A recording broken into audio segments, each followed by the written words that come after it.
Thank you very much. So thank you for sticking around until the last talk. As Ian said to me earlier, I'm basically headlining the forum now, so yeah, no pressure. For people who don't know me, I've been an electron microscopist for 18 years, but only running a facility and volume EM for the last 2. I've just worked out before that the first volume EM community thing that I came to was a town hall meeting back in 2021 on Lucy Collinson's advice. And every time since, I've been learning and learning and learning and not given back to the community. So this is my first chance to show you stuff I've done over the last 2 years. So thank you very much to the organisers for letting me talk today. So this is where I work at the Rosalind Institute. It's the building with the 3 chimneys in the middle, and we're surrounded by a bunch of buildings that all tend to work with different animals. At the far end, with the triangular building at the back, is where they do MRI and CAT scans of animals, very large animals, the Large Animal Research Imaging Facility. So this is a shameless plug for an article that Erin and I just finished. We met up at the MMC conference in Manchester last year and decided it'd be a good idea to write a how to make a bio-EM facility from scratch. And I was in the midst of doing it, and she'd done it 11 years ago. We thought it would be a good idea to compare and contrast our things. So this will be out in December in the RMS in Focus magazine.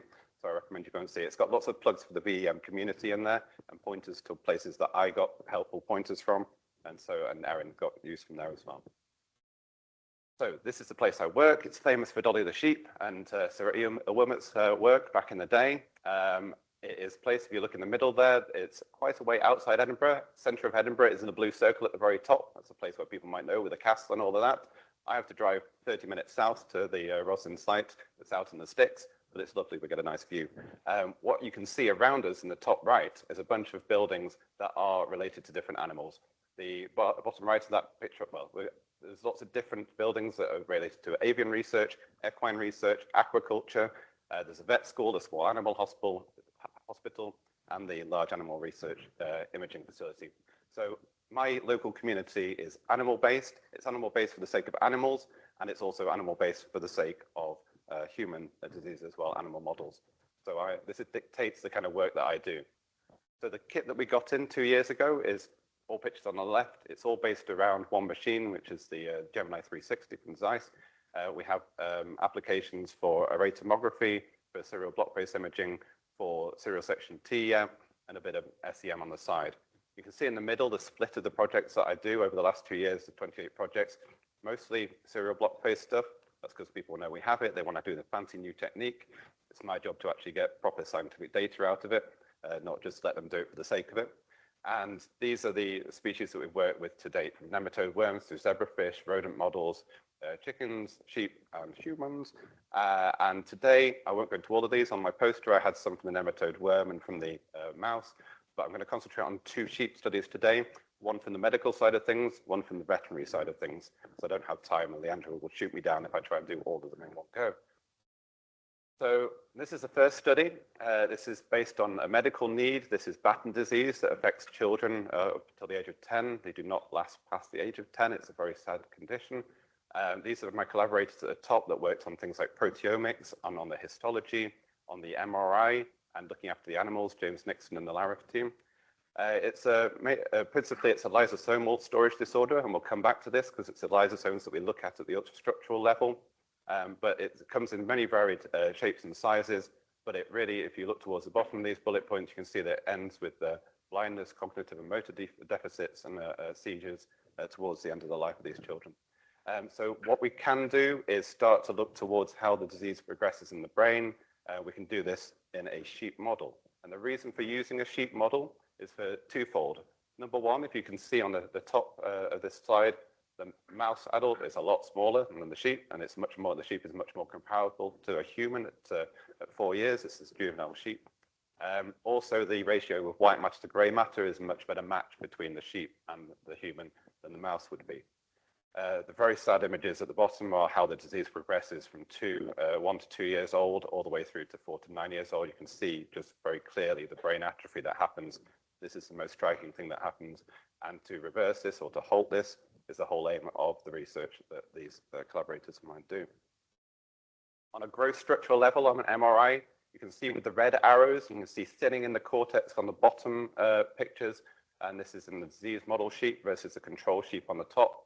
You can also see with the blue arrows an enlargement of the ventricles in the brain, making them smaller on the top versus larger at the bottom. Also, you get thinning in the cerebellum as well, and this all has an effect on the behavior of not only the kids, but on the sheep as well. They do behavioral tests on the sheep to see how the disease is progressing. So you can see quite clearly on the left, just looking at the brain size, the wild type and the disease model sheep on the right, and also the brain weight in the bottom left-hand graph. You can see in the histology slices on the bottom right, how the cortex thins with the atrophy in the cerebellum and the spinal cord. And in the top right, you can see they've pinpointed certain regions that are important for the disease from the MRI. And this is kind of where we come in. In more recent times, they've started to subdivide the brain of the sheep to match back to some of the MRI that's done on the kids, to then see how the certain regions are affected in the MRI, then link back to things that we see in the children. But where I come in is squishy tissue. So first of all, I take the fixative down to the imaging facility, give them the fixative, and I instill in them that they have to get the tissue into the fixative as soon as possible. And to their credit, they have very quickly done this, and this is reflected in how good the ultrastructure is on the tissue when we get to the imaging. I love these pictures because I take pictures down the ultramicrotome eyepiece all the time just to keep track of where my samples are going. I have hundreds, if not thousands, of these in my phone. But this helps me a lot because my memory is terrible and this keeps track of everything. Bottom middle, you can see that I took advantage of the advice from the VEM community of how to not lose the top of your pyramid when you cut it off by using parafilm. It was only in the coffee break now that Matt Russell was actually improving my technique on this by using a little bit more of the adhesive to carry it across rather than me trying to balance it on the end of my fingertip. So thank you, Matt. I'm always learning little tips and tricks, people. So we've cut down to a point within this tissue, and this is what we end up with. So this is one on the top left. We can see one of the 300 slices. I've cut it every 50 nanometers, and I've done a frame size of 80 by 80 microns. Pixel size is 10 nanometers, and I've gone through and collected 300 slices. And if I just go through the stack, the idea of the stack is to screen the stack to find incidences of these dysfunctional lysosomes that you can see in the bottom left that we know occur in the disease from light microscopy. And so through the stack of imaging, what we can do is we can go through, and I've centered it on 2 cells, bottom left and top right, so that I get lots of cytoplasm within which to find these lysosomes. We also have a stack from the wild type sheet, and you see that more general and more uniform looking lysosomes with a grayer sheen to them. And I think this is the next step is to start subdividing these and get a readout of just how much lipid is inside these lysosomes and how the effect of this then goes on towards disease. So it's getting towards mechanism for the collaborators. The second project is not sheep for the sake of humans, it's sheep for the sake of sheep. Sheep get these lung diseases that they pass by a virus through the inhalation of viral particles. And this is the ovarian pulmonary adenocarcinoma. And this, although it has some implications for human lung cancer, it's mainly to work out how to stop it in the sheep first. And this is a veterinary project in its main. It starts with CT scans of the lungs of the sheep to track the tumor as it develops. And so that's what you can see on the top left is the CT scan. And then what they've done is they've used several CT scans to build up a 3D model of the tumor in its place in the middle frame. Bottom left, you also have histology slices where they've labeled for the virus inside the tumor so they know where it is. But what the surgeons do when they take apart the lung is to use the CT scans that they've taken to then pinpoint where the tumor is and cut it out for me. And again, get it into the fixative as quick as possible and then tell me where between the bronchi to pick to then use for the serial block trace imaging. I process it through to the block face. You can see here that when you get to the block face and cut it down, you can start to see detail come through on the block face to the point where the researchers can pick out where their preferred square for the imaging. So what they've done here is they've seen a bit of the leading edge of the tumor on the right-hand side of the yellow box that I've put, but also another bit of interest on the left that we included in the box that's 0.5 millimeter square. And that forms the top of the block for the serial block-based imaging. And this is the full volume that I reconstructed here, but it's easier to show you here. So again, this is a screening project in that we're going through the stack to see within the tumor where the virus might be located. And so we go through the stack like this, and then when we go through the images, this is cut at 50 nanometer thick slices and 10 nanometer resolution.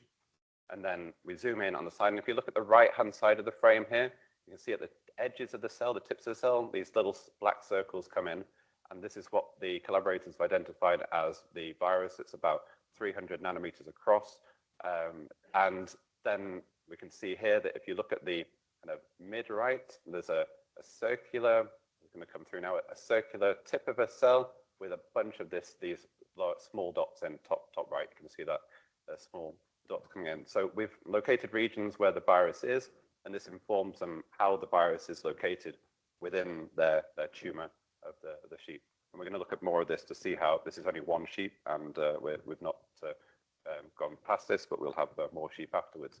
But that's basically a balance of how we look at the medical, the veterinary, and all of it through animal models or animals for the sake of animals. That's where I'd like to finish with thanking all the people local to me in the Rosalind Institute for their help in getting the facility up and running, to all of the microscopists and communities that I've been a part of and taken advantage of their training and all of their advice, and also to the collaborators who bring these projects into me, including the ones that are on the poster as well.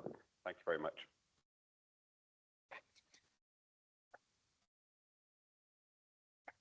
Thanks very much. Lovely talk and on time. Thank you. Any questions from the audience? Yes, Matt. Yeah, that looks really great. For the viruses in the break, we were talking about the kind of some uncertainty about whether they were actually the virus particles that they thought they were. It might be worth considering trying some different staining. So with Vaccinia, we found that I think it was Zumi in Lucy's lab at the Crick found that adding adding tannic acid to a prep was really kind of clouding the appearance of Vaccinia virus. So it might be useful to try that here, and also to see more detail there. You know, you could take sections after doing the serial block face and then do TEM on those, and that's obviously going to give you more information. But yeah, that's the first thing that comes to mind, and it would be really cool to see. Thank you.